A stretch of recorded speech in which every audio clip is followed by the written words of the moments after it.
Hey everyone, welcome to More Than Meets These Guys. This podcast is a journey through Transformers from the beginning of the animated series with two old friends coming at it from different perspectives. Together, we will go episode by episode with the occasional extra to look how the show holds up or if it's a trap of nostalgia.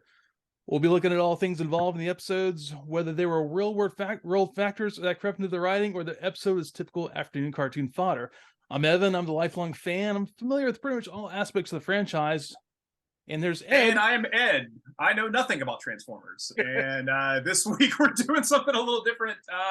We're finally, by rabid request, we are finally delving into the 2007 cinematic masterpiece, Michael Bay's Transformers.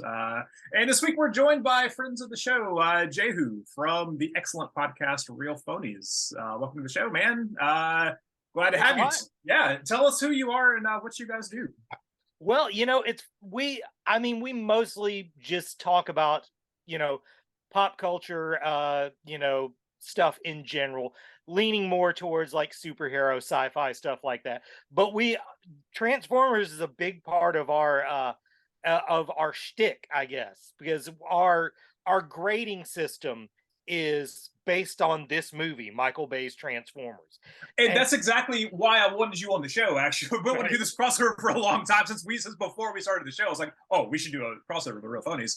Because, yeah, like you said, your rating system is either I like this movie more than Transformers, or this movie was worse than Transformers. And which I find this hilarious, but I was never really clear on where you guys stood on Transformers, because I don't think you ever covered it on your show, did you?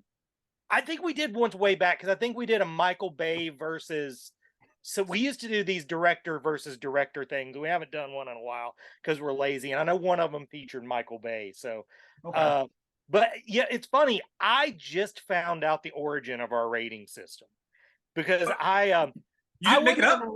Say what? You didn't make it up. I thought that's such a you thing, though. Okay, this is funny. So I came into the podcast late. These were friends of mine from when I was living the life, when I was working in movie theaters. Mm-hmm. And they started a podcast, and originally it was called Better or Worse Than Transformers. And the premise is that Michael Bay's Transformers is the horizon. It is either neither good nor bad. So all movies better than it are better than Transformers, and all movies worse than it are worse than Transformers. I didn't really know where it came from, but apparently, Christian Jones, one of my cohorts, he was always talking about movies on his social media and stuff like that. And he basically got tired of explaining his opinion. So he just started telling people, look, you just tell me a movie, I'll tell you if it's better or worse than Transformers. And it kind of took off.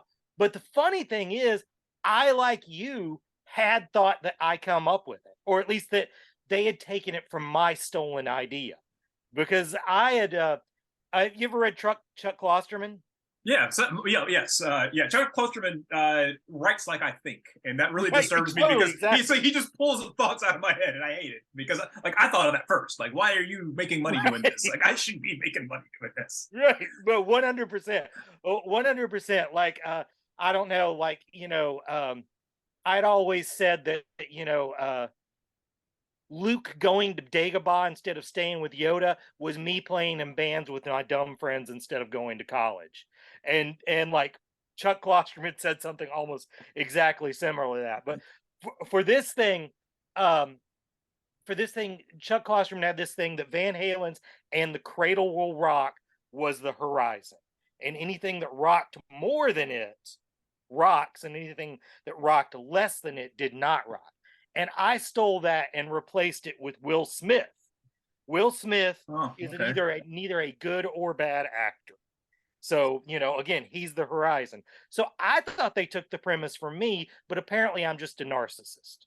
I don't know, man. As long as I've known you, that sounds like something you would have just said like off the cuff and then completely forgotten about. But then like dumb people like me hear those things and they're like, oh, like, I'm just going to take that and run with it for the next, 30 years. Right. And so there's probably something that you like, or like our friend Zach has dropped in a conversation in 1995 that I'm like, Oh, that's real funny, and I still say it. So, Well, yeah. so, Me and Zach were hanging out recently, and he basically said like, I did a joke, and he was like, "Oh, you're just gonna pass that off like that's your story?" And I'm like, "We're really gonna start that now, like 30 years in?" Like, I don't even know if that's my story, honestly. It might be yours, it might be mine, and you don't know either. It's like it's everybody's. Right, Yeah. right, So yeah. right. All right. So Well, cool, I gotta man. ask. Yeah. Is it Will Smith, ID4 Will Smith? I mean, he's Welcome to Earth Will Smith? Are you talking like was it the Earth After? Was it the After Earth movie? Which Will Smith you mean? Fresh Prince? I mean, I really mean all of them, but I think ID4 is a good benchmark for Will Smith acting. Because Welcome to I Earth. mean, I don't think you've got to be a great actor to make a great movie. John Wayne wasn't a great actor; he just looked and sounded cool.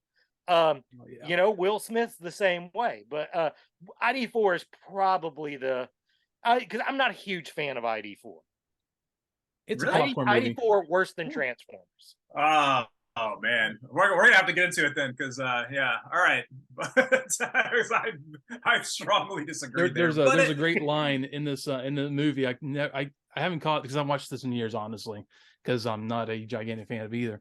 But there's the point where this guy's running with the camera. This is better than Armageddon. I'm like, hey, did Bay do my Armageddon? And yeah, of course he did. It's explosions. Yeah. It's oil workers in space on an asteroid or comet, whatever. Right. Yeah, dude, it's that's Michael Bay all the way. Right. Anyway, so let's get this started, man. All right. Yeah, so I hadn't seen this movie probably maybe like a decade. I'm like our spiel every week. I'm a huge lifelong fan, and when it came out, it was really cool because you get to see these things in real life, quote unquote real life. They shine, they're metallic and all.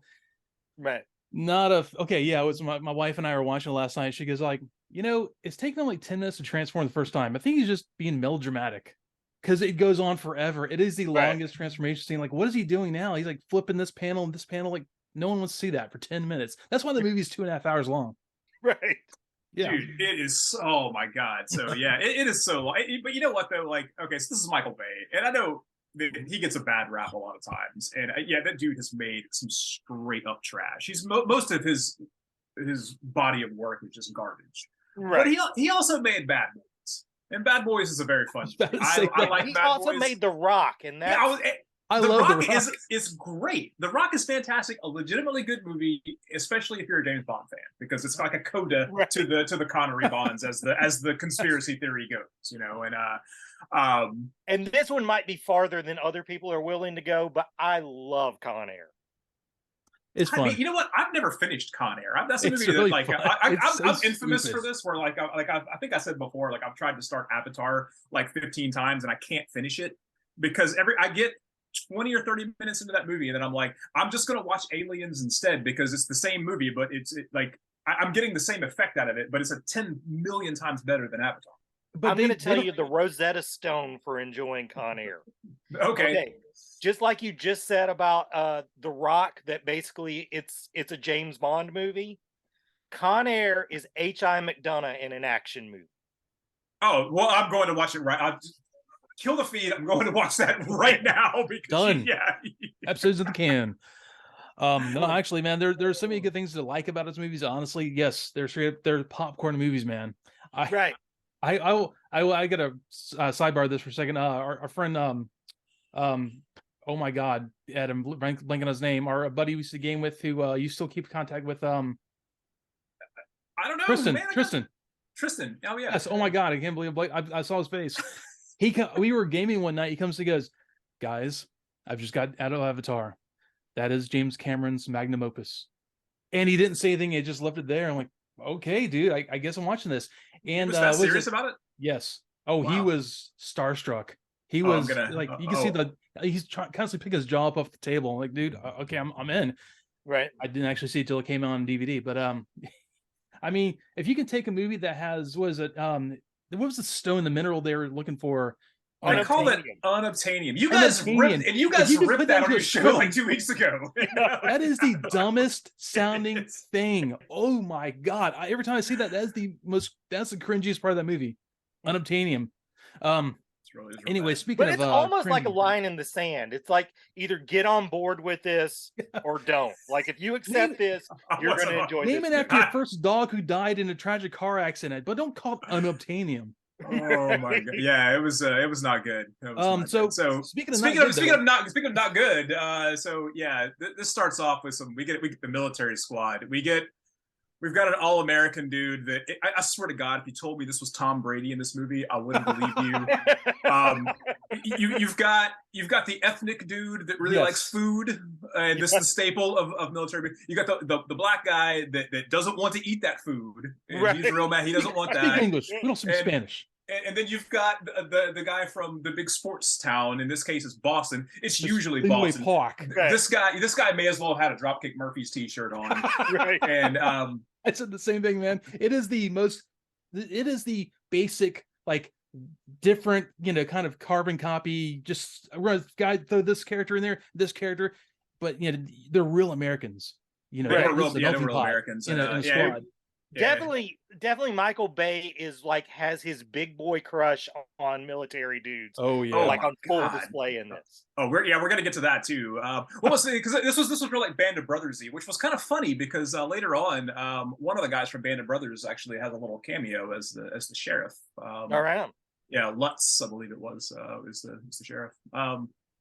Yeah, and then a helicopter lands and transforms and blows up the military base, and that was actually very cool. I was actually okay. I was actually okay with that. I think this movie has problems, but I think the intro's pretty bulletproof. That's great. Yeah, I've said this a lot, but this movie sort of made me believe in a concept I didn't believe in before. Like it almost was like one of those things when I saw this, it's like when a detective at the end of the movie gets the clue that makes him see all the other clues in the past lining up. So I was heavy in the middle of living the life, working in movie theaters at the time this movie came out. And specifically at this time, I was only working projection, which was awesome. Happiest I ever was in my life. Just not talking to anybody and working on projectors and watching movies. It was awesome. So I watched this movie for the first time completely by myself in a screening. And I thought, this is the dumbest smurfing thing I've ever seen in my life. Did smurfing, because I know you guys don't cuss on this one. So trying to keep it clean. I appreciate that. Good, yeah, wow. Good family friendly. Yeah. I was wondering if that was why. Yeah. Then the very next night, I sat in on a sold out show of it and had a blast. And specifically that scene we're just talking about right now. When I watched it the first time myself and the helicopter transforms and you hear the transformer noise, I was like, man, this is pandering and cheesy. I don't like it. Watch it with a crowd and you hear everybody pop for that transformer noise, and you pop. It's like wrestling, I was about to say that I totally nerded out for the transforming sound. Right. Like it's and I on the earlier episodes of our show, I've established that I love the transforming sound. Right. Despite not being a fan of the Transformers, I love the transforming sound. Well, at that point, I believed in mob rule. I believe mob rule is a thing. I believe you experience something different as a crowd than you do alone. And I've sort of like, now I'm always looking for that in movies. I'm looking for a spot that's specifically there for an audience to pop for. Like in The Force Awakens, when Han Solo first comes through the door, you'll notice there's a little space and then the music hits. It's giving the audience time to pop before they play the music. Yeah, man. I'm not even gonna lie, stuff man. Like that. I got a little teary during that part. I'm not even gonna. I can't even. That part's great. Dude, okay. I love that part. So full disclosure, this movie during certain scenes when I see them all driving up and they're meeting in that alley, I get a little teary eyed. Yeah, because I remember the feeling of seeing this the first time. It was like, oh man, this is great. I get teary eyed when I see like the finale of Armageddon. I get teary eyed at stupid points in movies. Don't even start with that. When that little kid runs up on the airfield, don't get me started on that with the spatial in his hand. That's not a skeleton, that's your daddy. I'm like, oh my god. as a Okay, dad. yeah, I can't that's help it. fine. I get it. I mean, like, I still get teary-eyed at the end of Yeah. Return of the King whenever Oh yeah, when they Viggo kneel. Mortensen said, "Yeah, he's like, you, Oh, you my gotta do it. friend, yeah, you kneel before I no mean, man." I'm like, "Oh God, don't, no, Viggo, no, don't do it." Ronald Reagan screwed us all up when he decided that you could advertise to children. So, my grandpa used to always say, Odell used to always say, son, that stuff's going to warp your mind. And he was totally right. He was Oh, right. yeah. He was He's absolutely right. absolutely right. So, I mean, I'm the same way. The part in Avengers Endgame where Falcon comes through on the radio and says, on your left. Man, I get 100%. teary every time I've watched that. It's overwhelming. It's one that it hits that emotional level just right. But Fair there's enough. No, speaking of emotional level, some of the action and their reactions and some of the scenes of this thing. I was reading some trivia about this. One of the best scenes is like 40 minutes in. They all the soldiers get past that transformation scene, the first scene. They're trying to get a hold of a telephone to radio about what's going on. And the Scorpion attacks. Scorpion Transformer. And starts knocking on the tower. And that one dude, Fenway, turns around and goes, what was that? And like they didn't hear any of this other stuff happening. And then they start running down the hill. And the expressions of their faces are like, ah! Okay, I found out why. Apparently, he can't get the reaction he wanted, Michael Bay. So he set a primer cord under the sand and just said, hey, just start running. And they're running like they're about to be blown up, and you see the sand go up like crazy, and one dude turns back and looks and comes back. Yeah, he just run, guys, run fast. And they didn't tell him what's going on. They just see the sand blowing up behind them, like crap. It's funny watching this stuff now, going back and looking at that. Oh Jesus!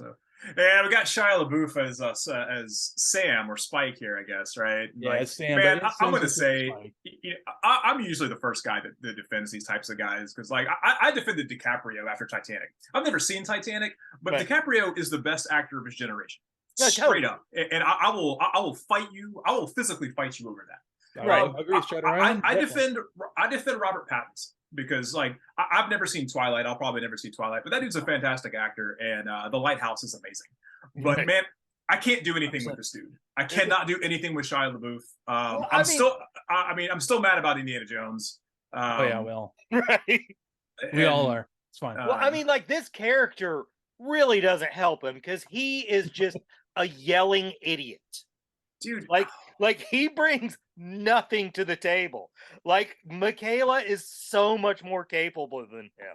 Everyone else in the movie is so much more capable. He's terrible. Well, and the other thing is I don't understand. Like, there's this trope of like a dork, like a high school dork, and not even like a nerd or a geek. This guy's just a dork, Right. But he's obsessed with hanging out with cool guys. Like, why does he want to hang out with cool guys when they're so mean to him? But then he wants to steal the cool guy's girlfriend. Like, what kind of guy does this stuff? But then, hold on, there's another layer to this though. Because hold on, let me okay, so like if you look in his room, right? He's got like skateboards all over the wall. Right. He's got a Misfits poster. Right. So this guy is like a punk rocker. Like on some level, he's a punk rocker. Right. He wears a Strokes t-shirt. Right. So, so he's trying to hang out with. Why is he trying to hang out with the cool guys? Because he's obviously also rich, and on some level, he would be a popular kid. So essentially, this dude is just Fat Mike from NoFX.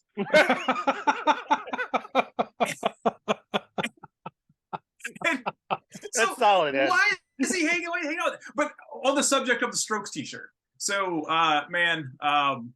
Yeah, dude. Like, I don't understand why that was really in the movie because, like, I mean, he wears it like through 2/3 of the movie, but it's bizarre because you don't normally see the main character of a movie wearing like any kind of recognizable screen printed T-shirt in a movie. So, they're normally wearing plain clothes, that was an odd like costuming choice. But I mean, or if it's a screen printed, it's like a generic logo or something like that. But what I thought was weird is that like, what if this happened to you? Like, what if you happened to get into some multi-day like stressful thing and you were wearing a printed T-shirt of something like that? Right. That like it's just some random shirt, and maybe it was something you weren't into anymore. Like, Right. like maybe like zombies attacked your town, and you happen to be wearing like an old Primus T-shirt or something like that, and everybody thought you were just real big into Primus for the rest of your life, you know. And I mean, really, at this point, the Strokes are kind of over. You know, they were, because like yeah, even the second they album, were done. the second album was already out at that point. My theory on this though is he's the kind of guy who went to Target or Hot Topic and got someone suggested shirt from to wear, because there's no way in hell this guy's listening to that at that time. He had a Garbage poster hanging in his room, Yeah. which was really weird because Garbage was way over at that point. Yeah, right. And, no way this guy's listening to that music. Yeah, I don't know, man. Yeah, he was. I think dark, maybe man. he just likes cool logos. That may be. Like the Misfits is a cool logo. The Strokes is a cool logo. Oh, yeah. The Misfits is a very cool logo. That is one of the best logos. Iconic. But yeah, man. So, yeah. This cast though, man, like, dude, it's just constant like great people, and this is what they ended up with. Like Bernie Mac is in this. Like Bernie Mac ruled in this. Like, I think just a lot of these people are like, man, I don't know what this is. I don't even know what I'm acting about. I'm just, who cares? I'm just going to do whatever. And that part's pretty entertaining. Stan's dad is the worst dad ever. Yeah, that driving past the Porsche thing, dude. which he has to understand that his son's an idiot. Like none of us would have fallen for that, right? 100%. So he should have known he's going to cause real harm to his son by doing that. That's probably why his son's like that. Actually, his parents are the best part of that whole family dynamic. His parents, I could listen to them say stuff to each other all day long. Hilarious, right? Particularly the mom. The mom is very fun. God, his mom reminds me of my mom. Just saying stuff. You met my mom now, Ed. My mom will just say random stuff that I don't want anyone else knowing out loud. Yeah, she was a hoot at your wedding. So she's funny. Except when she knows stuff about your past, you don't want her telling anyone else. Oh, because you're gonna find out. Yeah. You're gonna find out all kinds of stuff about. I found out all kinds of stuff about you. Yeah, exactly. That was a short amount of time too. Yeah. I was gonna get up in arms about all the hackers because they had like the Pentagon hired hackers, and my day job is in IT, and specifically I work in internet security. But I was like, man, look, they got all these. They hired all these hacker-looking guys to do this. But then, like, the chubby guy with the beard looks exactly like one of my friends from work, and I was like, I'm just going to back off of this completely. But then I thought about the girl, because there's like the hot girl, the Australian girl, which I guess this was before every movie hacker girl was a punk rocker. Right. Because totally. once like *Halt and Catch Fire* came out, every girl was a punk rocker, and then girl with a dragon tattoo. Our older fans, NCIS. Right. Yeah. I was gonna. I thought. Although I guess she wasn't a hacker, but same thing. Right. Punk rocker, technical person. Right. The science girl is a punk rocker now. That's Speaking of that, though, I have to ask. I was jumping ahead a bit in the movie where we're at, but how come Anthony Anderson has this amazing hacking program in his old CRT PC in his room? Where's this guy getting this kind of stuff? That was he instantly pulls code and examines it in three dimensions and like unspools it on his computer within 5 seconds. Right. Hey, man, that's movie hacking, dude. That's exactly. That's how it works, man. So did the Pentagon fund this movie, by the way? Actually, I was about to read out that this was the first movie that the U.S. Department of Defense, they provided support to keep it under budget, and that was the first time they'd actually put this much into something since Black Hawk Down. I was about to say support. I mean, this seems like this is a commertal for the dude, a third of this movie is like recruitment. They allow like F-22s and CV-22 aircraft to be filmed. This is the first time these planes were seen in a movie since Hulk in 2003. Right. And soldiers were extras, so they have authentic uniforms, and they basically filmmakers provided an advanced screening of the film for soldiers free of charge. So they're like, hey guys, you want to be in a movie? Run. No. That's pretty much what it was, but they were all excited to do it. But yeah, Michael Bay has this really big connection to the armed forces. They love working with him, and he puts them in everything. He makes commercials for them all the time. So those uniforms, man, those dudes' berets never came off when they were like shooting. They were shooting like rocket launchers and stuff, and his berets are perfect, man. They never came off, dude. I mean, it's obviously he cared so much more about filming that than he did filming giant robots. Oh yeah. Well, there's more of it than there is giant robots in the movie. I mean, there's more like military action than there are robots. Well, yeah, I guess one of the reasons for that, apparently, to film like a second or like a scene in the movie, it took 38 hours of people trying to render the stuff because it was pretty advanced for at the time when they were doing this. All the different panels and stuff, it took them so long to do this stuff. So he's like, yeah, we're gonna cut the robots way down. Transformers gonna be this part of the movie. That's it, because it was so hard to do. So they like put in more military, constantly. That makes sense. Yeah, that brings me to my biggest question about this movie, though, and it's sort of a hack question, but I legit don't know who they intended this for. Obviously, they hit the mark because it made so much money, but it's just like, like the designs on the Transformers. Like at some point, he decided, well, the Gen 1 designs, that's just too ridiculous. Like that's too childish. People aren't going to accept that. Adults aren't going to watch this movie. So they do these new designs that have like millions of moving parts, and it's almost like hard to see them. Like you're looking right at them and you can't really see what's going on with them. But on the other side of that, it's, fart jokes and masturbation jokes and Bumblebee peeing on John Turturro and stuff like that. So it's not trying too hard to be an adult. So I don't know. I mean, obviously they were right. They made a lot more money from that than I'll ever see in my entire life. But well, I mean, I think they could have actually not had so many moving parts and panels and stuff and had a smoother look. It could have been more, the original style. I kind of met in the middle somewhere because Bumblebee worked really well. It was getting kind of closer back to that style. But yes, if they looked like Mazinger on the screen, it would have looked a little dumb because it's smooth metal and they somehow turned into a truck. I get that, but there should have been a nice middle ground. But apparently Michael Bay was just like adamant. He's like, nope, this is how they're going to look. I'm a big fan. I want to do it this way. And people were like, what? I really hated Optimus Prime's face because he didn't have the little shield over the mouth. His mouth looked real dumb. I didn't like it. Yeah, that's the weirdest part. He's going for making these guys look more alien, but then he takes away the most alien part about my Optimus Prime. Yeah, it was definitely bizarre. I'll tell you what else was bizarre, and that kind of bothered me a lot was all those thirst trap shots of Megan Fox. Because she was like 19 when they were filming this, and she's supposed to be like 17 years old in high school. And this is really creepy, and maybe I don't like Michael Bay as much as I thought I did. Well, I will say this. She should have been the main character of this movie. She's so much more interesting and capable than Sam is. They should have done all the sexy shots with Sam. Like Sam should have been the one who has to show his body. He could look dirty all the time with the midriff on. Okay. She was always wet in this. Did you ever notice that? She's always wet and dirty. Moist. Well, I mean, he loves wet people in general, but she was specifically wet. She was always there had to be somebody with a spray bottle next to her that the entire on the set the entire time. More droplets. Like right there on Megan Fox's chest the entire time. Speaking of great characters in the movie, though, the mustache man is always in a Decepticon vehicle. Like he's in the helicopter at the beginning. He's got this great 80s cop mustache. Right. He's in the police car. That was actually another armed forces guy. He was just like, we like your look, man. We're going to put you in all these vehicles. You're going to be the guy in all the vehicles.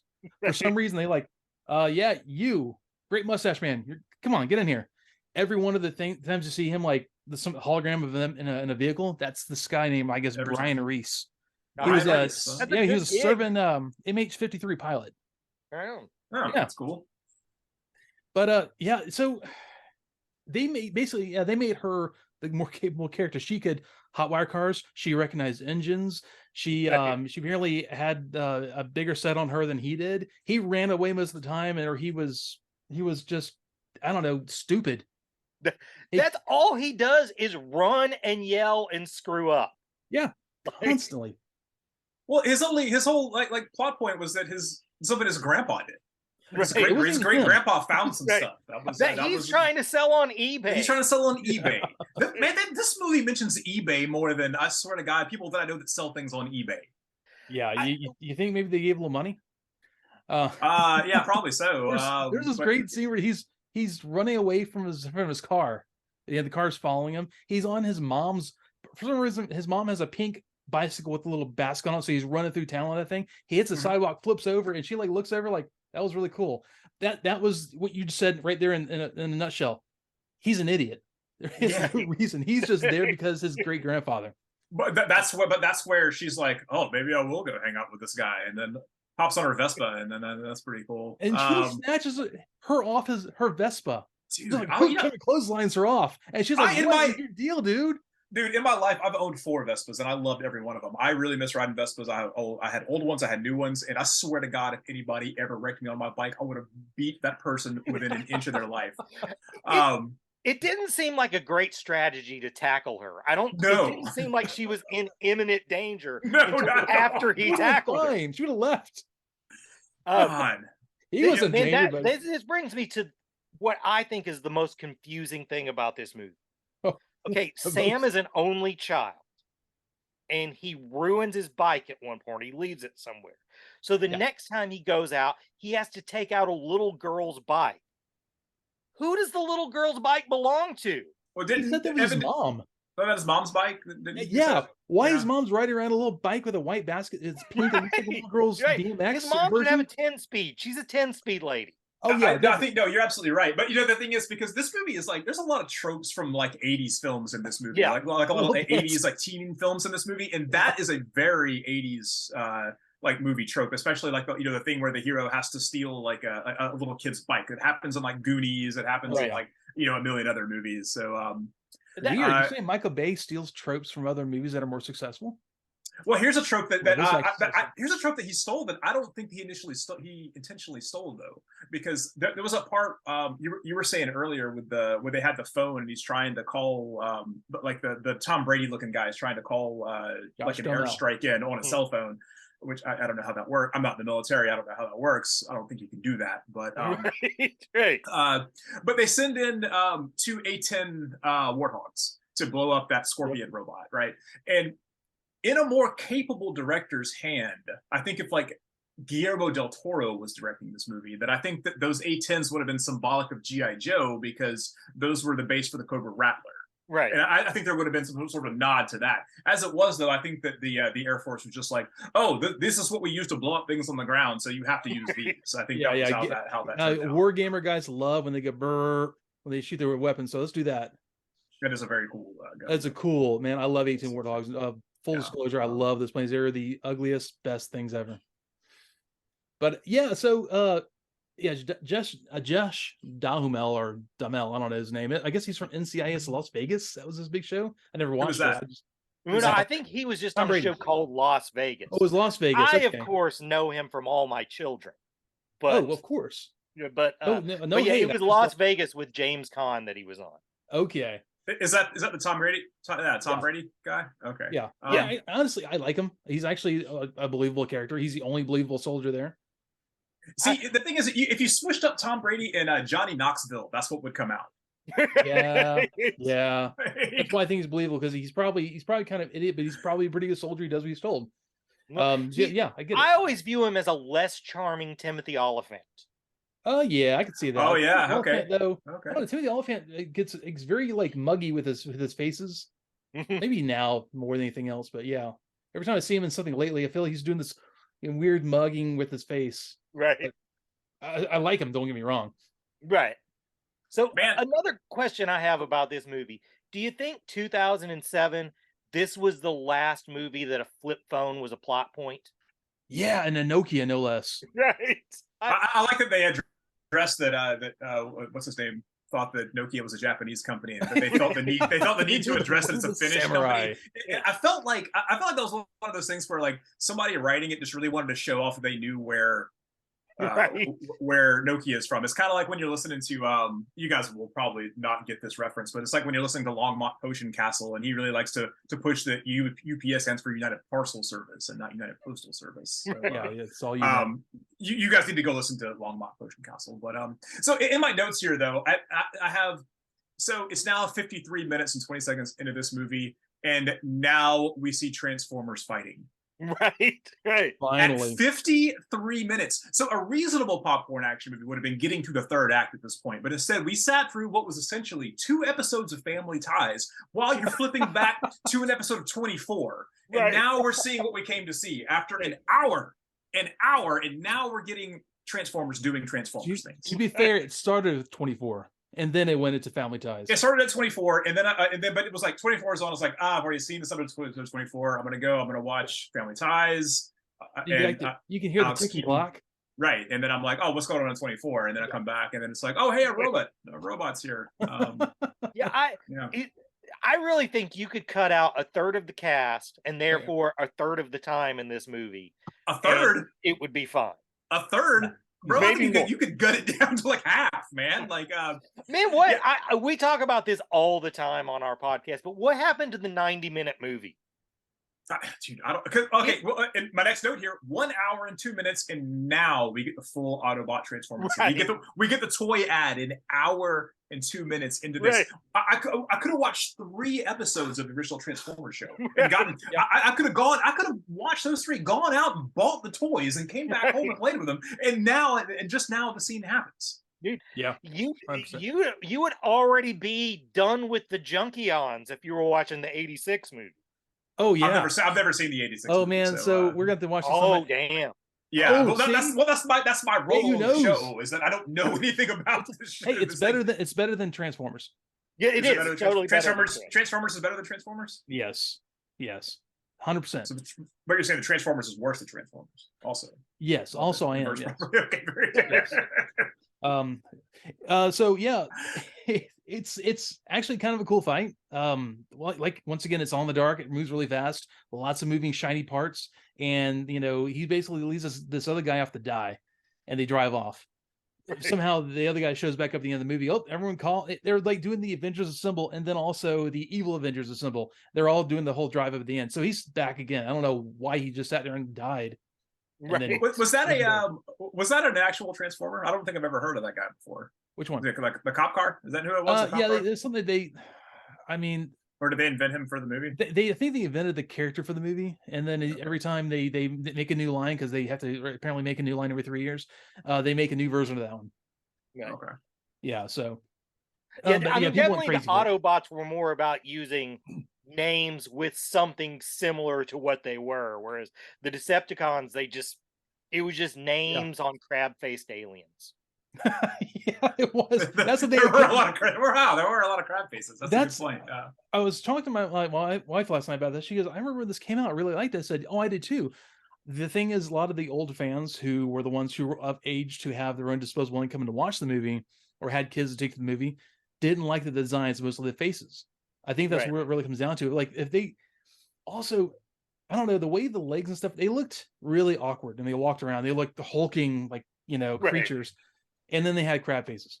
I think that was a major part people had a problem with. I could get over Shia LaBeouf going screaming and going, no, and wait, constantly in the movie.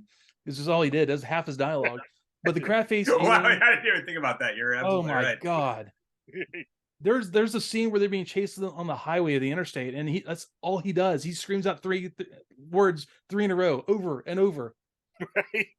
Oh, it's terrible.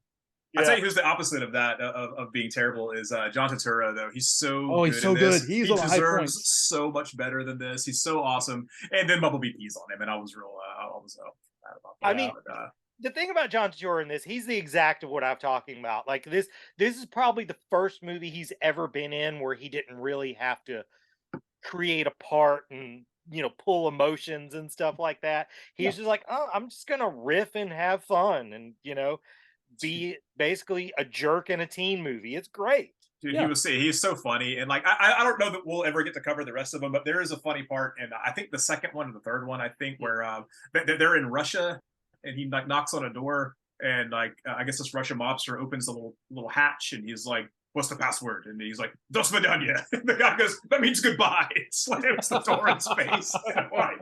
like I could just watch that scene over and over again. It's so good. But, him. He's great. Now, John Turturro really is the high point of the, I guess, second act. I don't know if it's the third act. Maybe it's half the I movie. don't. There's 14 acts in this movie, dude. At this point, 100%. This is like three different movies, dude. I'm going to get to that in a little bit, but dude, at this point, I completely lost the plot. I had no idea what was going on. I was trying to like watch this, and I'm like, I don't know, dude. I don't know. And then like, so I think this movie's like Sam and them live around DC, like because I think they established they live near the Pentagon. I think, or they were. I don't know if they really made a deal of it. I don't know. I don't know. But then I don't really either. I don't know. But then there's a chase, and they're in the LA River. Right. And then there's a shot of the Buena Vista Viaduct, and I guess Michael Bay just really wanted to film that scene from Terminator 2. That's what I was about to say. Who would ever want themselves compared to that chase scene? Never. The best chase scene in any movie. That's top 3. Yeah. I don't know if it's the best, because I mean, like, because Fury Road exists, and that entire movie is that's an hour and a half of the best chase scene ever. But Fury Road's good point. I've got to give my wife to watch Fury Road one time. But so I gotta say real quick, for some reason they got Darius McCrary, who was Eddie Winslow from Family Matters. He plays as Jazz, the voice of Jazz. Right. And I don't know. I feel like they wanted to have a black dude play Jazz because Scatman Carruthers played the original Jazz. Right. But he's like, all he does is break dances and like, says really, really awkward things constantly. I think that Michael Bay just said, turn up the blackness here. I need this to be as black as you can. Color the scene, the guy. Dude, it was. I just think Michael Bay is a huge racist. I think is the whole thing. Matter of fact, that is my next note in my notes. Is that I think Michael Bay is just a racist. He definitely loves stereotypes. Oh yeah, he thinks Anthony Anderson are just a series of jokes based on stereotypes. Dude, Anthony Anderson was like, it was bad with him too, man. Like he's a fat black guy. Like I'm gonna eat all donuts. That's exactly what I was gonna say. He played a double stereotype. He was black and he was a fat guy, so of course he eats all the donuts. When the thing I thought in 2023 watching this again, when I watched Jazz and Jazz got to be black like Jazz was, like, man, how like angry would the internet be? With the fake outrage over the fact that Ironhide didn't get to be a redneck. Ironhide just has some, I can't even explain what accent that is, but he's definitely not, redneck Ironhide. He's part of the Traveling Wilburys. I mean, if Trailbreaker is Chris Christopherson, I don't know, Ironhide, he's got to be one of the other members of, I don't know who though. But yeah, he's like that old, guy who lives in the woods. He's got a bunch of shotguns, and he has a fallout shelter, and he knows that the commies are going to take us over one day. That's his accent in a nutshell. But man, so I got Voight. Oh, go ahead. Yeah, well, I was going to say real quick as far as the Transformers go, one of the robots that was so dumb, but I could have watched that tweaking out. It was Frenzy. The character's name was Frenzy. That little tweaking one. Oh, dude. He's on Air Force One. He was having a moment, like hacking into the computer. It was. I can watch the movie. This guy running around trying to do things that are ridiculous and screwing up and getting himself killed constantly, losing his head, whatever. See, I thought that was. I thought it was Starscream because he was a boombox at first. I was like, what? They murdered my poor boy. I was so mad. They did that to Soundwave. My bad. To Soundwave. Oh yeah, I was like, this is trash, dude. I can't believe you guys ruined my beautiful son, my beautiful robot son like that. Speaking definitely of villains, when he was interacting with the computer, that feels like it almost should have gained this movie an R rating. Oh, dude, I know. I was gonna use different wording there, but I figured I'd keep it clean as I could. It looked like he was having a moment. Right. He was having Sam's special time. He was having. But speaking of which, now we get to what is really the centerpiece of the whole movie: Sam in the house while the Transformers are being wacky outside. Dude, that was the weirdest scene too, because he's like, to stay here. Strange. He can't calm down and stay there for 5 minutes. Their whole thing is being robots in disguise, and they have no idea how to disguise themselves. Oh, I'll transform into a truck, but I'll park in the yard. Yeah. Like, these guys know enough about Earth that they know how to jive talk, but they don't know that you don't park a semi-truck in the backyard. dude. And they're like holding on to things, and Optimus Prime spends a whole lot of time in this movie hiding, which was really weird. And people are hiding behind trees and stuff. I'm like, you're a big stompy robot. How are you hiding behind a tree? Who apparently doesn't understand how to not walk on a giant fountain in the middle of a yard and crush it. Oh, my bad. God, this was just like some slapstick comedy, and Jesus. It is great though, because he's just constantly he goes, we learn to speak from your World Wide Web. And like, dude, if they had actually learned how to speak, it would have been like the AI that Google had that learned how to be anti-Semitic in a week. Oh god, yeah, they would have been Nazi. They would have had swastikas and stuff. Man. I can guarantee you. I mean, definitely there was someone writing this script, or maybe even it was like a punch-up guy on the second round who thought, man, if we just have Optimus Prime say really mundane modern things, people are going to think that's hilarious. Like if he just they did, but the thing is, they did that in the original show though. We've touched on that a few times. Yeah. He did that all the time, where he's like, as you all say, it's going off or whatever. Like, I mean, that does seem the most true to the spirit of the original. It kind of is. I feel better about him saying my bad now. Me too. And because initially I hated it, now I'm like, oh, this is kind of cool. Makes complete sense. So speaking of dialogue, John Voight pronounces robot as robot. And man, I had to line up for that, man. I love when old guys say I thought robot. of you immediately when that happened. I mean, oh god, he is of the generation that should. He earned it. No, I agree. And now we're also an hour and 40 minutes. We're past an 80s action movie, and now Starscream shows up. Right? Yeah. No kidding. I could have already watched like Beastmaster and been angry again. Yes, we know. And been angry that I watched Beastmaster. I could have watched The Barbarians again. All right, or I could have watched that weird truck movie that those guys made. And I mean, we're well into what I guess is the third act before the Decepticons are really introduced. Before we start giving them names and we see the whole team, Yep. Oh yeah, we get everybody's name in subtitles. This was weird, and so they made Devastator a tank, which I think was a mistake though. I think that someone said that's actually supposed to be a different guy.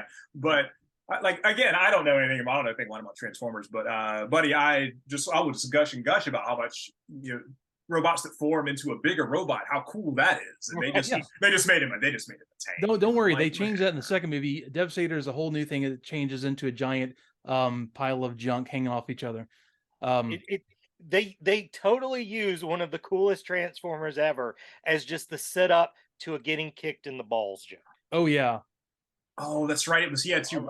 He had two wrecking balls. That's god, I blocked that out. You guys. Oh, you're welcome. Man, one of the things I wonder is Hugo Weaving, does he get paid the most per word of any actor in history in this movie? He barely speaks anything in this. He says there's no way he says more than 20 words in this. Yeah, exactly. You can probably only understand a third of them too. And I wanted to hear Mr. Anderson after he spoke every time, because he talked like Agent Smith, right? Just like very cut words, phrases, and it's something like I can smell you, boy. It's like I want him to say like it's a smell kind of line he does from The Matrix. Right. One of my favorite lines from that. Right. So yeah, Chris Adler did the voice for Starscream, by the way. And I want to say he does something on SpongeBob SquarePants. He's like this big voice actor in children's cartoons, and he spoke like, I don't know, 2 or 3 lines also. So I don't even know that's the thing. Dude, Starscream did nothing in this movie, right. Period. And as much as we talk about how cool Starscream is, it was just a waste of space. That's the design they did the most wrong, I think. Oh yeah, it was terrible. Like Starscream is just so far from the original in a way that's in no way interesting. Yeah. Well, I guess people could complain about them updating like the vehicle forms of these things, but in the 80s, those were the current things. Right. They were F-15s because that was the current fighter, but he's an F-22 in this because that's the current fighter. But his robot form looked really stupid, and I didn't care for it at all. And I think what else I didn't care for either was this dumb scene where Anthony Anderson's talking about the claw marks on the walls, where this guy's like, what's going on? Was Freddy Krueger in here? And he's like, nah, man, it's 3 claws. That was Wolverine, dog. God. Yeah, we know you're a nerd. We can tell you're in there playing PlayStation. You're playing Dance Dance Revolution, and your cousin was, while you have the most amazing hacking equipment on your old, beat up PC. We know you're a nerd. Yes. Right. Dude, my God. I mean, By and the I'd way, say that as a guy that, I mean, I love Wolverine. Jesus Christ, let me name my son after him, for God's sake. But, but yeah, there's a point though. I was another part of the trivia. They were supposed to have more lines. All the Decepticons were supposed to actually speak a lot more, but I guess one of the story editors says, no, it's more mysterious. They don't talk a lot, so they look scarier. Like, dude, have them talk a lot. Every time fire that guy. That means Shia didn't talk. So it's fine. Jesus. Or didn't scream, I guess. Like, we don't want the Transformers movie to be about any Transformers. That's one of the biggest complaints people had. Right. So, but then they made him a virus also. Like you can just infect like technology with it. Like that. That was dumb. Like, yeah. I mean, they established that making a new Transformer, that's a big deal. You have to go through like all kinds of stuff to do that. And they try to conflate a lot of things from the old TV show / the comic / what they thought might be really cool on the screen. Right. And apparently, like if you drop the cube, it like sends a wave and turns Mountain Dew machines into robots. It spits out cans. Man, that's solid product placement, though. Oh God, and yes. that is definitely the sound on the Xbox went off. Mountain Dew. Dude, the Xbox was that was really. How about the Mercedes? The one girl's driving it. It turns into a claw on the steering wheel, and of course they're driving a Mercedes SUV in the middle of no town, USA. Right. Yeah, dude. I think it was Mercedes. It's something like that. There's a really funny scene here because, like, we talking about the original episodes, we talk a lot about how there's a lot of scenes of like some dudes working at a power plant or dudes at a dam doing nothing. But there's a scene here with dudes sitting there working at a dam eating sandwiches, and I was it would have been so cool if they were all wearing the yellow boots, they had Buster hard hats. That was the best callback. I wish so bad they had that. Like, because I know that was intentional, and I thought that was. I thought that was pretty cool. How about this? My wife brought this up also. You were natural resource management majors, or conservation managers. So the dam is now kind of breaking apart now that the waters are so low out there in the Western United States because of the drought. How about now you have this cube being hidden in this dam that's falling apart now in this giant robot? What are you gonna do now with it? That was really bad planning. And why would you put the MacGuffin in the middle of the same place as you put the giant alien robot that wants the MacGuffin? Which MacGuffin? There were 14 MacGuffins in this movie. With this movie, too many MacGuffins. There's 14 of them. The MacGuffins all MacGuffins. This is as bad as that Conan movie that came out with Jason Momoa, where it was like the MacGuffin was a girl, but she had a MacGuffin to get the girl, and it was like, Jesus, dude. I'm one of the only people that like that movie, though. So. Don't please. I liked Conan the Story when I was younger too, so my tastes are really suspect. I have a shelf full of Conan books up there. I love Conan, but like I didn't like that movie. But I mean, it seemed like perfect casting, but something about it didn't click for me. I just Rose McGowan was a problem in that movie, but Rose McGowan is a problem. But not Scream. So there's I mean, yeah, exactly. So that's one. There's a scene where they're calling in like an airstrike, and Anthony Anderson goes, "Yeah, they're sending F-22s into the city," and then they immediately cut to a scene where there's F-16s taking off. And only like an airplane nerd like me would have caught that. I was like, wait a minute. I saw the same thing, man. I was like, wait, I don't know about this, man. There's also a weird scene around this time with where like there's John Voight, John Turturro, and the Tom Brady guy, and they're arguing over what should happen, right? But like John Turturro and John Voight are in one. They're like almost like in the same. They're almost touching each other, and they pan over to them and they talk and they argue, and then they cut back to the other guy, and it goes in super tight on his face, like. And then it cuts back to their two guys, and it's wide, and they're moving around. And then it cuts back to the dude, and he's just right in the camera. It was almost like he wasn't even in the same room. It's like it was like season 4 of Arrested Development, where they were like filming dialogue scenes in different states a month apart. Like it was really weird. It was a real weird scene. And it was even lit differently. Speaking of being paid extra for certain scenes and things said, how many times do you think Tyrese Gibson said "Bring the Rain"? I think he said it like 3 or 4 times in the movie. Bring the rain. That was like his catchphrase. Somebody wanted to get that over. Dude, he can play one character. Mm-hmm. He does it well. That's what he does. And his character is, I'm a guy who shouts that I do not like what's going on. Yeah, he didn't like it at all. That's true. It's 2 hours into this movie at this point, and I still haven't seen the Michael Bay scene. You know, the scene where there's the two guys and he likes to circle the camera around them and raise the camera up. Coming. I still haven't seen that. I still haven't seen that scene yet. I've seen like parts of it, but I haven't seen the actual scene yet. I'm real. I had a kind of a meta moment when they're fighting the little frenzy robot and the robot and the like, I guess, Air Force Museum that's in the bottom of the dam.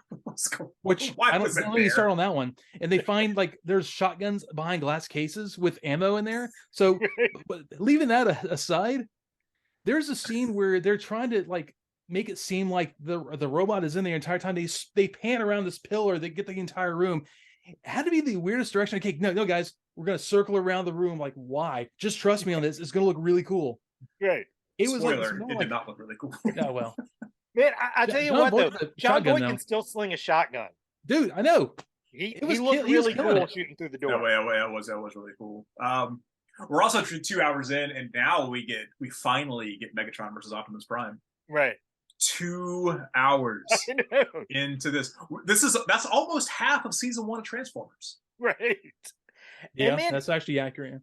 We really never get a good look at it. It's just a bunch of moving metal parts. And there's a big giant dumb CG battle, and like I really hate these things. And but this is almost sort of the blueprint for all the Marvel movies that came right after this, where it's like everything's like a 1 to 2 second cut, and there's like a lot of the same color palette, so it all kind of blends in together, so you don't see where CG is bad. I think that's the reason for that. And you can't really tell what's going on. I don't like those things. I'm on record saying that I just don't really care for Marvel movies for the most part. Like, I don't think I've seen one since. Man, I don't. Oh no, I take that back. I did finally at some point.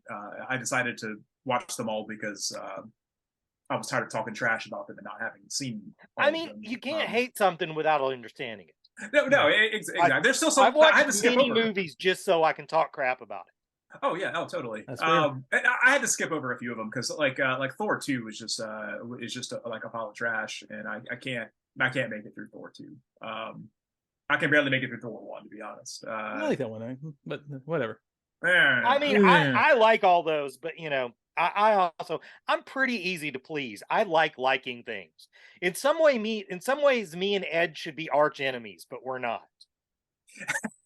I'm going to say that I get a bad rap for hating a lot of things because I like a lot of things. Dude, you get like a fair rap. No, I like a lot of things. I love a lot of things. But the thing is that people just don't respond to when I tell people to watch something or read something. They're just like, but I talk about how much I hate something. Then people are like, people torches and pitchforks. Like it was like, okay, so like for years and years, I was telling people that they need to read Game of Thrones, and everyone was like. Or I would physically hand them my copy of the first book. They would read the first like 5 pages and go, "This is really boring," and then hand it back to me and say, "This is no good." And what happened 5 years after that? Hey Ed, have you seen this new show called Game of Thrones? Hold on, I'm like, you mean the one that I've been beating you over the face with, the book for the past 5 or 6 years? Like, because people don't respond to good things. I even did an experiment on social media once where I made a post called "I hate you deeply," and I listed things that I hated. And man, I got like 500 comments on that. And then I was like, as an experiment, 2 days later, I did a post called "I love you deeply." And you know how many comments I got on that one? Like 4. Because people get that idea from Dan Klaus. I did get it from Dan Klaus. I absolutely got it from Dan Klaus. Yes, thank you. Wow, I'm glad you got that. I'm really happy about that. So yeah, then again, how many times has someone gone, Ed, you haven't seen Ghostbusters? And you're like, dude, I'm not even gonna watch it now because I don't want to hear people say you. I was tired. I never said it was bad though. I was so tired of hearing. I had not seen it. You would not see it because people are doing that to you. It's a great movie. It is a great movie, but I was tired of people freaking out that I hadn't seen it. Like I have the same thing with Goonies. I've never watched Goonies, and people lose their mind. Yeah, I don't really care about Goonies all that much. I love Goonies. I like Goonies more than Ghostbusters, to be honest. So there's a scene here where Bumblebee his legs get blown off, and Megan Fox hooks him to a tow truck and drags him around, which is, I am going to say, that is a nod to the Kung Fu film Crippled Masters. where one guy doesn't have any legs and one guy doesn't have any arms. They have to carry each other around and fight for each other. I think that's straight up a nod to that movie. I will say that's the coolest thing anyone in this movie does. Oh yeah. Everything good. She does everything good in the movie. You're absolutely correct. How does she reach into the cab and find the 2 wires to click to jumpstart it like within seconds? Her there they are. Click, done. Her dad was apparently gone in 60 seconds. That reminds me, the most unrealistic thing about this movie is when he finds out that she used to steal cars and he's turned off by it. Yeah, I agree. That is not real life. I'd be like, dude, how'd you do that? That's how most people do. Like, you're the most interesting person I've ever met. Yeah. I mean, that's pretty punk rock, man. You should, if you like the Misfits and skateboarding, then you should have really been into that. They'd be like, have you heard the Strokes on my shirt? One other thing I want to bring up from the battle, what Michael Bay thinks is the most romantic thing a man and a woman can do together is wake up from an explosion. Does that happen a lot in Michael Bay movies? I don't think I'm as well versed in these movies as I should be, but like they just look so in love when they wake up from there's so much more emotion to that than when characters die later. Like, you know, like it's the emotional focal point of the movie. They wake up and their hands find each other suddenly. Right. Yeah. Oh, you survived, thank God. So did they ever explain what the Allspark is? Because I swear to God, I paid attention to this movie, and I still don't even really know what it is. I don't ever really. It's an analogous thing that makes life, or is the ending of all life, or is the most powerful thing in the galaxy or the universe, and always runs away and flies away to different planets because it doesn't want to be found. I don't know. And if you put it into Optimus Prime's chest, it kills him, but it goes away. That makes no sense. Like they're like, okay, we have this cube now. How do we get rid of it? Can we blow it up? Well, no, you can't blow it up. It's energy. Oh, okay, we're gonna put it in Optimus Prime's chest. That'll make it just go away. Well, then why didn't they just put it in? Why didn't they just put it in like? Well, I guess they did. That was the whole. See, apparently, Sam had this one thought the entire movie, like, oh, hey, if that works on him, it should work on him. Right. And then he blows him up, and then and then we get this denouement, and like. And yeah, you're right. Optimus Prime just comes up with like one of his guys. I think it was Jazz. Who's ripped in half. He's all like, "Well, we lost a comrade, but we gained a bunch more." Well, he's more upset about Megatron being dead than Jazz. I know. But no, speaking of that, when they get rid of them in the end, that is the biggest Chekhov's gun. We're just going to put them in the bottom of this trench. We can't go into, and they're alien metal that we don't understand, but they're obviously going to be crushed by the pressure. We don't ever worry about them again.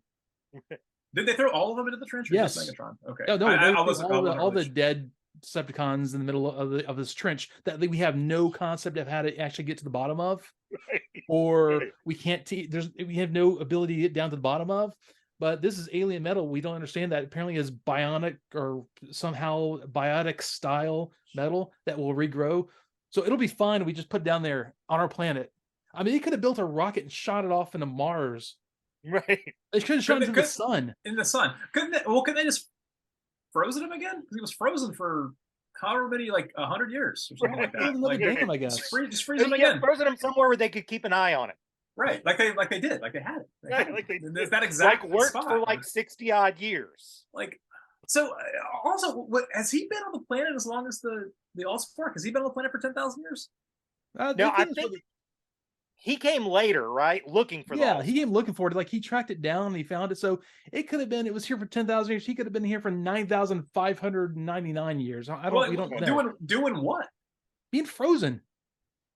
Who frozen? No, because it was the government frozen, right? It's okay. I'm totally confused with some of the timeline. Antarctica. Yeah, so let's look at it this way. It was the same thing that happened with like Fire in the Sky, that episode of Jetfire. Okay. I could see how you would miss it because it was like the 5th exposition info dump in the movie. Well, I feel like they could have given you like a little bit more at the very beginning. They could have given you like a little something. I don't need I don't need the 83 Dune exposition. I don't need a book to read with it, but an accompanying pamphlet. But I mean, like maybe a little something besides dumping me into Better Off Dead. You know, I mean, yeah, man, dude, this. So first of all, I'm really not happy this movie wasn't streaming on anything. I think I might Same. own the DVD somewhere, but I don't know where my DVDs are. And also, I just rebuilt my computer, and I don't have a DVD drive in there. And I don't know what I own that can actually play DVDs anymore, because it's like everything I have a PS5, but I know it can't play CDs. I don't know if it can. I don't know if it can play DVDs or not. I don't know. I was in a similar. I do know where all my DVDs are, and I was positive I had this, but I don't. Mhm. So I had to rent it on Amazon. Same. Yeah. So and also I'm so far out of the loop on how to illegally access things on the internet.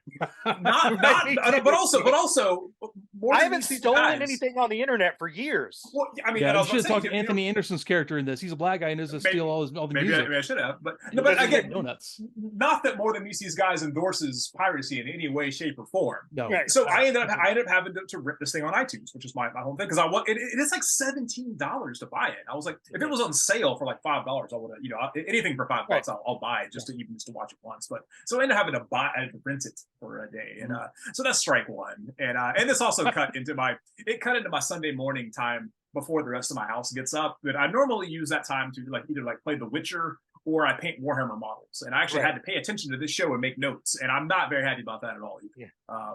So that's strike two. I could say at least I didn't have to make notes on this one, because it burned in my memory again, because of I'm sorry to hear that. Yeah, thank you. One more thing on it. I think it's probably the most made fun of thing about this movie, but I still think we need to mention it, of how weird it is that Sam decides to make out with his girlfriend on top of his best friend. Oh, I never thought about that. That's so real strange. That's really weird. And just while four other sentient cars are watching also. Just sitting there parked, hanging out while this I don't know, underage porn is going on Bumblebee's hood.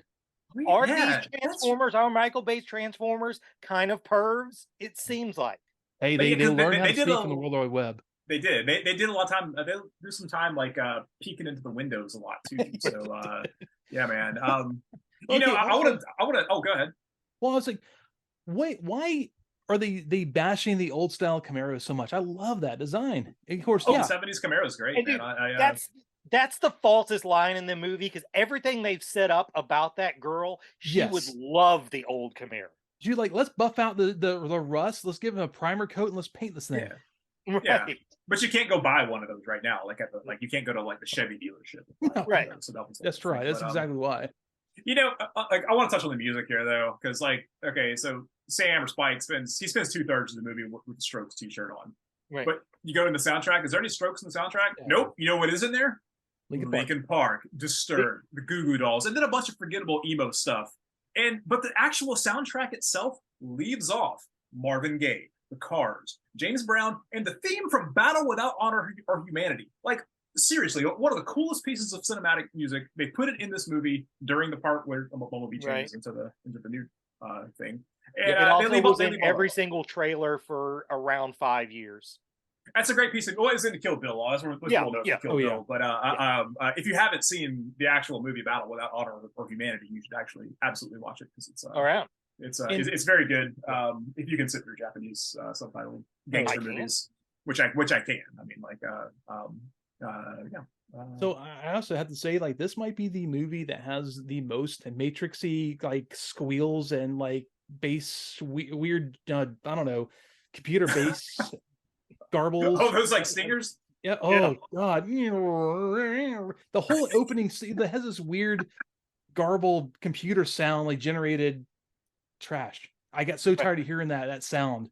Every time they listened to the signal that came across, it was creating a virus. It's the same squelchy, weird garble sound. And come on, guys. If the dude I think those are a lot of times are made with the theater. The cinema. Oh yeah, in mind, because it's supposed to be hitting you from all these places and shaking the all that kind of stuff. I think, I don't know, Jay, you know more about that kind of stuff than I do. So I mean, definitely for surround scans, there's a lot of weird sounds that'll just come out of one speaker in the back and stuff like that to give you the surround feeling. But yeah, I'm pretty sick of that stuff. Yeah. I don't like that. It was I'll tell you like something this is else. the height of it though, right here. Yeah, something else I don't like that Michael Bay loves to do is this thing where he has these featured extras in the middle of a big action scene where he like will take a couple of seconds to like zoom in on somebody's face while something's going on, Right. or like there was like that one part where there's like the car with the mom and her kid, and they and like any reasonable director would have just had that car like screeching off, but he had to zoom in to the car and have the the mom clutch her child and have the son start off like, oh mom, that was cool. Or how about the scene where Ironhide flips over this woman in a sundress in the middle of town? Like she's just standing there looking up. It just stands there, in the middle of the road when there is a giant robot battle going on. Why isn't she not like in the basement of some like Chinese restaurant in this town? I hate that, and I mean, like I was a featured extra in a movie once, and even I hate this thing, so I don't. It makes me angry. So especially in action movies, though. Like if it's in some dumb horror movie, I think it's fine. But if you're how many people do you think were killed in this battle? So many. I mean, at least 10,000, right? Not as many as in Man of Steel, I guess. Right. Yeah. Right. That's a whole city. More than well, no, I was about to say more than the first Avengers movie, but no, I think the first Avengers probably killed a ton of people. Oh yeah. Same energy there. I'd say more than the terrible the bad X-Men movie, which the third X-Men movie. Last Stand. The Last Stand. That movie was that was. I've watched that movie more than any other superhero movie, just because I keep thinking maybe it'll be good this time. It never is. It's always crap. Oh wait, you mean the third of the those original ones that came out, not the first class run? Okay. Yeah. Because I really hate that part where like they established that Magneto, like I love Magneto. I think he's one of the best villains in all of comics. And he's a really powerful dude when you think about the levels of that guy's power. And he did that cool thing in like X-Men 2 where he would just like grab random metal and make discs out of it and fly and float around. And because he would fly standing up, and bad guys that fly standing up are the most. That's the most arrogant bad guy there is. Right. Is a bad guy that flies standing up. Right. But, totally. Yeah. So I mean, he could have there was that part where they were going to like Alcatraz or whatever, and he could have just flown standing up. He could have just been at attention and flying across there on like a chunk of like a piece of a car or something like that. But instead, he just moves the entire like Golden Gate Bridge over there, makes a bridge to Alcatraz. Yeah. I'm like, why would you do that? Why would you give the good guys an in? Why don't you like you can just fly your dudes over there and cut everybody off from you, except for like only like 2 of those guys can fly. Right, exactly. So you can get your whole crew over there, and you guys are there, and like, come on, Storm, like you're the only one that can fly over here. Like Wolverine can just like sink into the bottom of the ocean because he can't swim because he weighs 500 pounds. So, yeah, I mean, I don't know. It was sorry for that tangent. There's also like it was supposed to be this like random no-name town in the Midwest, I guess.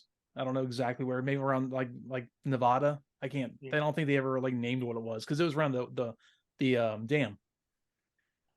So yeah, basically. That's right. Oh yeah. Okay, I will say one thing I really do like about the third movie, which is that's very little things I like about it, but third and fourth movie, they basically there's this whole like sign. They have the whole thing where they're trying to have people like rat out if you see a robot, report it kind of thing, because they've destroyed so much of the planet. They keep blowing things up. Like it's after Chicago gets blown up in the third movie. I don't know. The third one. So yeah, now they're basically saying like if you see a robot, report it because we're going to take him out. We're tired of having him here. That was the most real thing that there's in any of these movies. Like we will blow them up. Just tell us where they are. Well, I mean, my favorite version of the Transformers is the Marvel Comics version, which was essentially just X-Men with robots. Oh yeah, I mean, even that felt like that definitely. Yeah, they had a little bit of a crossover early on. I mean, we're talking about on the last episode. Deathshead was in Marvel Comics. He showed up in like hell. He was in Doctor Who comics. He was also in the Marvel Transformers comics in the UK. They had Spider-Man in the black suit show up in the first issues of Transformers. Oh, I remember that. I've got found a box of comics that's in the other room now. But I mean, there is so many like they try to tie it together. Even when before they brought into the little Generation 2 Transformers line, our run they did, they even had him show up in Snake Eyes, the comic Snake Eyes, right? Megatron, to be rebuilt as the obviously very disguising and not garish at all, green with purple camo body he has as a tank. If you gotta blend in, dog, you're in disguise. Yeah, so that's a disguise. Camo so scheme, yeah, dude. there's all these things they've tried to tie the whole thing together. So yeah, Marvel actually, there's a lot of origins of stuff between Dreamwave and everything else. Marvel was a typical 80s toy catalog comic book, but it was still a lot of fun. Yeah. I actually was having this super dark thought about the Marvels, the 80s Marvel comic today, because I don't know if you guys frequent comic book stores a lot, but you're starting to find that stuff in back issue bins again. And forever you did. And you're starting to see stuff like, Conan and Shang-Chi, just this stuff that I'm super into that you couldn't find in bins because they just weren't getting restocked. Like comic stores weren't buying them back. People weren't letting go of them. And suddenly you're starting to see them again. And I realized, oh, that's because people my age are starting to die. Oh my God. That's like their wives and their children settling off. Wow. Or they're getting divorces and things like that. I got to get rid of all my stuff. That's a good point. Yeah, 70s Marvel stuff is showed up. But what's weird is like I remember like back in the 90s when you and I hung out a lot. That stuff would be in like quarter bins. You'd be able to find like Deadly Fist of Kung Fu or comics in that's a side joke. Jehu has a band called Deadly Fist of Kung Fu, by the way, listeners. You'd find that those Shang-Chi comics or or Conan or Werewolf by Night. That stuff that was garbage, and like especially but it's cool if if you've got a stack of them and they still have the Marvel coupons in the back and all that stuff. But like, dude, like I go to the comic store now and I see those things and they're like $40 an issue or something. I know. Like, what happened? Like what happened that people want this stuff? We got older. Same thing. I guess. Trying to find the old Transformers, like in good shape. They're all of a sudden went up in price because people our age are going like, oh man, I don't want to be 40 or 50 years old again. I want to pretend I'm like 12 again and buy all the stuff. And I've kept all that stuff in boxes, for years. So I mean, like it's one of those things where we for my friend Boo, who's on the episode last week, we've seen it. Like there's ebbs and flows. People have this like I don't know, it's like almost second childhood, midlife crisis kind of thing. And they realize like, oh, I love this stuff, and they buy it up and they sell a year later because they realize they didn't really care. Yeah, that's just how it goes. It's like I've said before, you get all hyped up for something that you want, you go buy it, you go find the Boba Fett with the half circles in the hands, and then you get it, you get home and you're like, you just spent $50 on an action figure, and then you're like, and you get this feeling of like emptiness where you're like, well, I didn't do exactly at all what I wanted it to do. And then you're trying to find the one Boba Fett that had the firing missile launcher in the back. Yeah, like that, existed. Yeah. Like I remember it was little. I had one that fired. No, you didn't. No, you didn't. Yeah, you really didn't. No. Yeah, man. So this movie, though, man, I swear this was like 4 movies. Really? It was like there was like the Transformer stuff. There was like a military action movie. There was a sort of spy movie based on like a half-baked H.P. Lovecraft plot, and then like a teen romance. And there might be a fun movie somewhere in there if you pulled all that stuff out and like made like one movie based on one of those things, maybe. I don't know. If I had to give this a rating, man, if I had to go with my rating system, I'd probably have to go with like one dumb pair of glasses with blueprints on them out of 5. I can't even with this movie. I don't know, man. I got to say though, it was there. I think this I say second half, maybe the fourth quarter of the movie was just like, okay, I just kind of wanted to end, but there was a lot of like parts in the middle. Like I love Sam's parents. I can watch a movie of just them, they doing stuff, her drunk or something on like cheap wine. I could, the whole thing, the whole military plot, some of it was actually kind of good. I hated the characters. The whole like blowing of a city. That's one thing I love about the third movie. They blow up Chicago. It's cool to watch.